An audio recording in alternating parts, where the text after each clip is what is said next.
Assalamu alaikum muhtaram kardeşler. Assalamu alaikum kanalımның qonaqlары. Assalamu alaikum ve rahmetullahi ve berekatuhu. Barcha musulmonlarga, barcha musulmon bu mening videolarimni ig'tibor bilan qarovchi musulmonlarga ham shulay uq islom dinine yaqinaygan kishilarga da ham bu videom mening bo'lajak fikr sarlavhasida men Muhammad sallallohu alayhi vasallamdan kelgan hadislarni o'qiyim, ham shulayokda sahobalardan kelgan xabarlarni o'qiyim, ham shulayok tobiinlardan kelgan xabarlarni o'qiyim. Ham ushbu ko'pincha endi men hadislarni o'qiyim. Mana hozir shulayok sizning uchun tag'in izgilar bog'chasi degan kitobni o'qiyim. Ham 218 bo'lakni o'qirga bo'ldim. Ham oldag'i avvalgi chiqqan videoma fikr sarlavhasidan men birozga indi sharh qoldirarman bu videomda.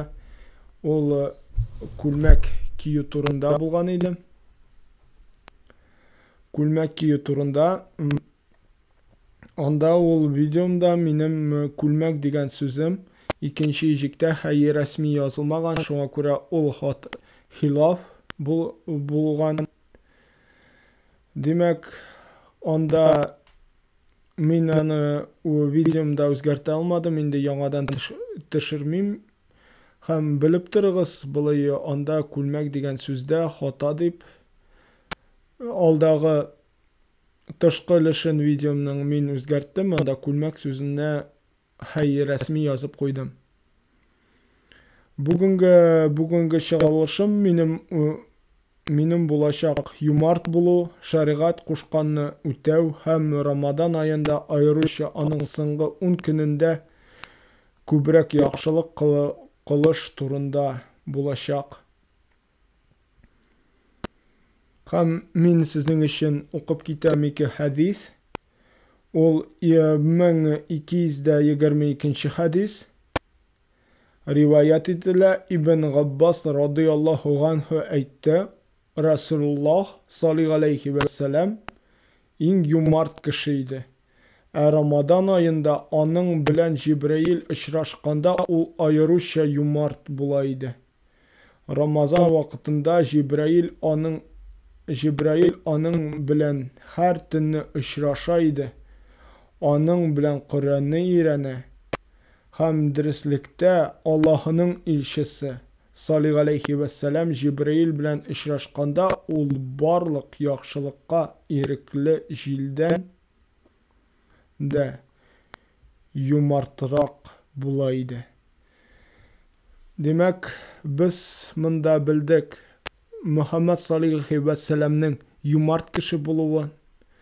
U saran kishi bo'lmagan, saranlıqda bo'lay malım deb yirmagan, hamanda bo'laklar bergan, hamanda kishiga singi jilak yemishlarin, hurmalarin bergan, singi sitinde ishirtgan sahabalarına shunday bo'lak beruşan sahiy kishi ekanini biz bildik. Hazırgi kishilarga ol nasihat bo'lsin. Dirsdan da bizning Muhammad sallallohu alayhi va sallam ol yumart kishi bo'luvin kishilar bilsinlar. Ama onu bik uzoq burungi zamonda deb yashagan kishi deb bilmasinlar, ama yumart kishi bilsinlar. Chunki zamona hamanda bizning shunday o'zgarmay turgan. Chunki so'nggi agarda Muhammad sallallohu alayhi va sallamdan so'ng o'zgarsa bizning zamona, bizga yangi payg'ambar jibarar edi Allahu Teala. Ama Muhammed sallallahu aleyhi ve sellem bizning so'nggi payg'ambarimiz. Demak, ul so'nggi ham qiyomat kunina qadar u so'nggi payg'ambar bo'la ham bo'lashaq. Bo'lgan. Mana bundan foyda olag'iz. Muhammed sallallahu aleyhi ve sellem'nin Muhammed Resulullah sallallahu aleyhi ve sellem bizning yumart kishi bo'luvi turunda foyda olag'iz. Ham o'zingizda tirishig'iz yumartlikqa. Yumart kishi ol saran kishi tugul, mening molim deb turmay, ol mening bo'lagim, menga bo'lagim deb boshqa kishiga bermayim deb turmay, ol hamanda kishilarni bo'lakli, hamanda kishilarga o'z ayberlarida sarf eta. Shunga ko'ra bu hadisdan foyda olag'iz. Ham tag'in bir hadis keltiram.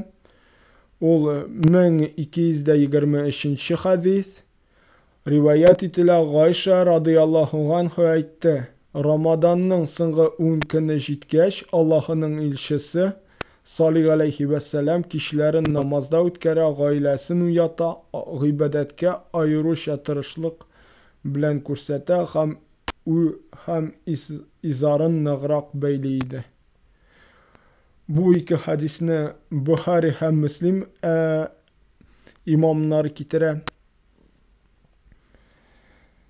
Demak, ikkinchi hadisdan biz bildik, Muhammed sallallohu alayhi va sallam ul tunlarin Ramazon oyining tunlarin hamanda namozda o'tkazgan, hamanda ibodatda o'tkazgan, ham shulay o'z oilasin qo'shgan ibodatga bosirga, ham namozga bosirga qo'shgan. Shunday yoning buyrug'i bo'lgan o'z oilasini. Bu hadisni biz bildik G'oysha radhiyallohu anhadan.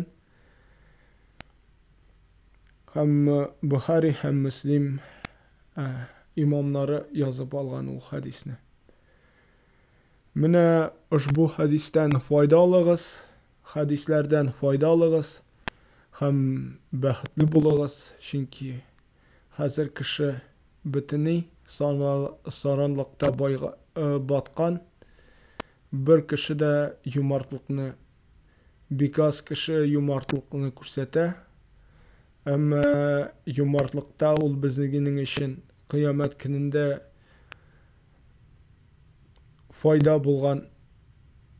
foyda keltirgan ayberlardan birsi bo'la.